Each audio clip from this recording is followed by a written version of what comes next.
ধুলায় হয়েছে ধুলি, হারিয়ে গিয়েছে তোমার আখার গুলি, লিখন তোমার ধুলায় হয়েছে ধুলি।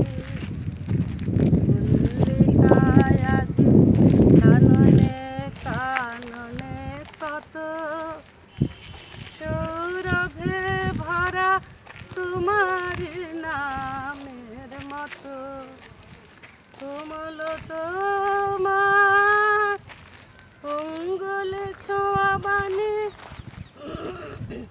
মনে দিল আজে আনে, বিরহের কোন ব্যথা ভরা লিপি খানি, মাধুরী শাখা ফুটিতেছে দুলি দুলি তোমার পুরানো আখর গুলি, লিখন তোমার ধুলায় হয়েছে ধুলি, হারিয়ে গিয়েছে তোমার আখর গুলি, লিখন তোমার ধুলায় হয়েছে ধুলি।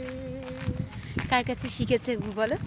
ইন্দিরা দেবীর কাছে শিখেছি এবং ওনার বাড়িতে এসে রোজই মা, আমি যখন ছোট ছিলাম মা বিবিদির বাড়িতে দেখে আমাকে মা স্কেচ করতে বেরিয়ে যেত। ওই সময়টায় উনি আমাকে প্রচুর গান শিখিয়ে দিয়েছেন। এই মাধবী গাছের তলা। বিবিদির নামটা বলো। বিবিদি হলেন ইন্দিরা দেবী চৌধুরানী, আচ্ছা রবীন্দ্রনাথের দাদার মেয়ে, আচ্ছা সত্যেন্দ্রনাথ ঠাকুরের কন্যা। আচ্ছা। এবং তিনি আমাকে ছোটোবেলায় ধরে ধরে এইসব গানগুলো শিখিয়েছেন। বললাম তো যে মা যখন এখানে রেখে গিয়ে স্কেচ করতে চলে যেত, উনি সেই সময়ের মধ্যে আমাকে প্রচুর গান শেখাতেন। আমি তখন একেবারে ছোট্ট, কিন্তু এই মাধবী গাছের তলায় বসে দুটো মোড়া নিয়ে আসতে বলতেন, একটাতে উনি বসতেন, একটাতে আমি বসতাম। উনি এক ধাতে গান শেখাতেন।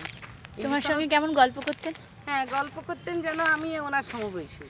যেমন তা চিত্রা জানো তো করে হয়তো বললেন যে তা চিত্রা জানো তো এই রবি কাকা এত গান লিখে গেছে যে আমি সারা জীবনে শিখে উঠতে পারলাম না।